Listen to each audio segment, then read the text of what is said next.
A lot of people put on a lot of hours before, during, and after Hurricane Irma to make sure you and your family stayed safe during the storm. I want to go now to Chief Meteorologist Dennis Phillips with one man's unique story. Dennis. Yeah, Jameson. So I'm here with Neo Fernandez, and Neo is a program director for 92.5 Maxima, part of the Beasley Media Group. Now, I think a lot of folks at home know that when we lost power, when Irma was coming through, a lot of folks turned to local radio. That's right. And you had a big part in relaying that information to a lot of the folks. We're talking tens of thousands of folks who lost power and couldn't watch us anymore, so had to listen. So tell us a little bit about what your story. Well, you know, it's interesting because in today's day and age, we're so connected that when something like Irma comes, everybody's immediately disconnected once we lose power. And that's where radio is so instrumental in maintaining that connection. And through Beasley Media Group and its 7 radio stations, we're able to give you guys the airwaves so that you can keep so many people informed throughout the entire thing. Now, obviously for the Hispanic community, there's a bit of a void there, and we were able to fill that void.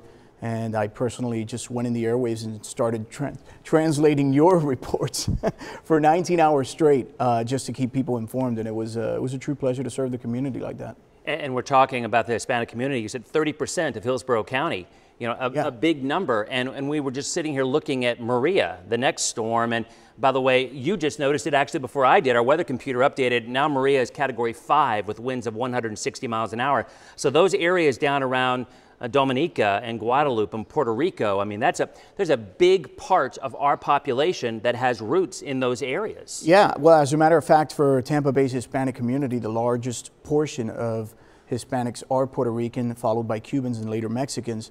And it's interesting because one of the areas that's in Puerto Rico right now that's in danger from this Cat 5 storm is the eastern part of the island. There's an area there called Fajardo. And Fajardo, Puerto Rico has a beautiful resort called El Conquistador, which is actually part of the Waldorf Astoria. And I had the pleasure of staying there last year, and I called them today, and they are hunkering down. They even said that they would be taking some of their guests into the like a basement where they have a mechanical room and boiler room if this thing really gets out of control. So going back to Irma, so after you started and you were on, as you said, 19 straight hours, I mean, there really wasn't much downtime for you. I mean, but you were still able to interact with folks on social media and whatnot, and phone calls, I guess, to answer the questions that they really wanted to hear the answers to. Well, I'll tell you, Dennis, it was like a telethon because folks were calling in. Once that power went out for so many people, their lifeline was that radio station.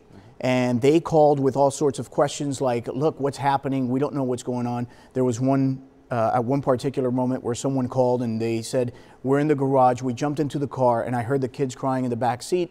And they were saying, how much longer of this do we have to endure? What's happening? Is it almost over? I mean, it was a constant bombardment of phone calls of folks that were alarmed, worried, distraught, all sorts of phone calls. It was quite an epic storm. And one thing that I think you related to, and something that we talked about even back with Hurricane Charlie, this storm seemed to have a different feel to the community. There was not only fear, there was sadness. There were so many neighbors who literally didn't know how to tell their kids, how to tell their family that they might lose their home. So what you were able to do is relay the information that we were doing, but also in a way that really brought it home to the folks that maybe couldn't get it on television. And you did it for, what, 19 hours? 19 hours. Unbelievable. Yeah. Before taking a break, and then another 4 hours or so after taking a break.